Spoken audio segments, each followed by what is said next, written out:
Баршаңызға қайырлы күн, құрметті оқырмандар, YouTube каналының тыңдармандары. Сіздерге бүгін пайдалы ақпаратпен шығып отырмын. Қазіргі таңда балалардың кеш сөйлеуі, балалардағы задержка, балалардағы расстройство аутистического спектра деген диагноздар көбейіп жатыр. Жалпы баланың миының қызметтерінің дамуы қалай жүреді?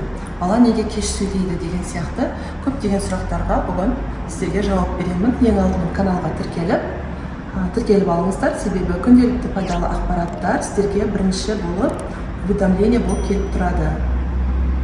Жалпы бала дүниеге келе сала бірден сөйлеп кетпейді, оны бәріміз білеміз. Жалпы мидың немесе баланың дамуы немесе сөйлеу қызметіне жету үшін оған дейін бірнеше этаптан өту керек. Яғни біз баланың дамуын пирамида сияқты елестетсек болады, немесе пирамидаға салып көретін болсақ болады. Жалпы бала туылған кезде бізде 5 сезім жүйесі дейміз, жүйесі арқылы бала дамиды. Ең пирамиданы қарасаңыздар, қазір сіздерге суретін қоямын. Пирамиданың ең шыңында бізде сөйлеу, интеллект деп тұр, яғни бұл таудың шыңына жету үшін бізге қаншама қиындықтар дейміз, таудың шыңына жету үшін біз бірнеше кедергілерден өтеміз. Сол сияқты сөйлеуде солай. Яғни бала туыла сала біз бірден сөйлеп кетпейміз. Қарасаңыздар, ең астыңғы сары жолақта бізде сенсорлық, баладағы тактильді, көру, иіс сезу, дәм сезу деген сияқты рецепторлар бар, осылар бірінші дамиды. Яғни бала дүниеге келген кезде, шыр етіп дүниеге келеді, анасының кеудесіне жатқызылады. Бұл кезде балада тактильді дейміз, баланың денесі мен анасының денесі бір-біріне жанасқанда тактильді сезім жүйесі дамиды.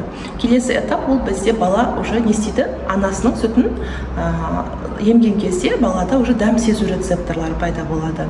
Бұл уже баладағы дәмді сезу жүйесі дейміз, дамиды.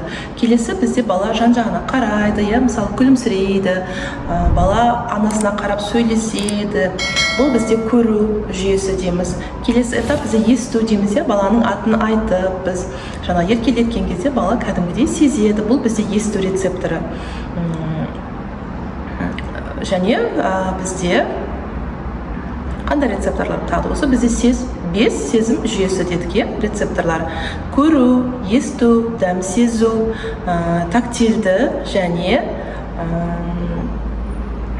иіс сезу. Мұрын арқылы бала иісті сезеді. Осы сезім жүйелері дамиды. Бірінші ең этапта астыңғы, одан кейін бізде сенсомоторлы, яғни бала уже қолмен қимылдау деген сияқты, мелкомоторика, ұсақ моторика, ірі моторика, бала кеудесін көтереді. Бірден жүріп кетпейді ғой бала.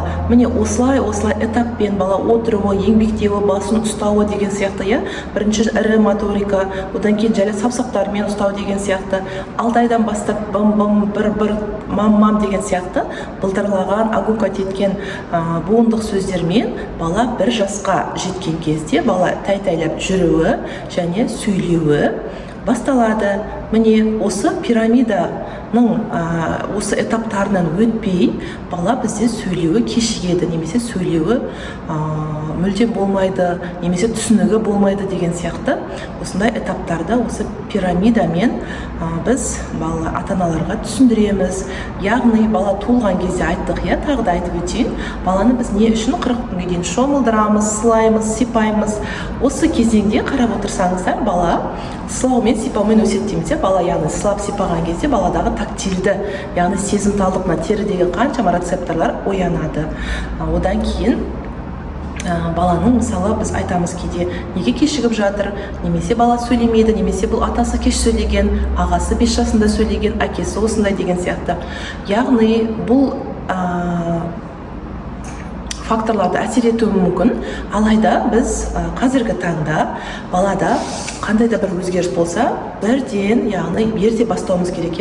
Бала көзге қарамайды, бала ешқандай түсінігі жоқ, жай элементарный светті өшір, пультті алып кел деген сияқты, пока-пока, сәлем деген сияқты, сондай элементарный жүйелі жаңағыдай орындамаса сол нелерді, апарып кел әкел деген қазір балалар орындайды ғой.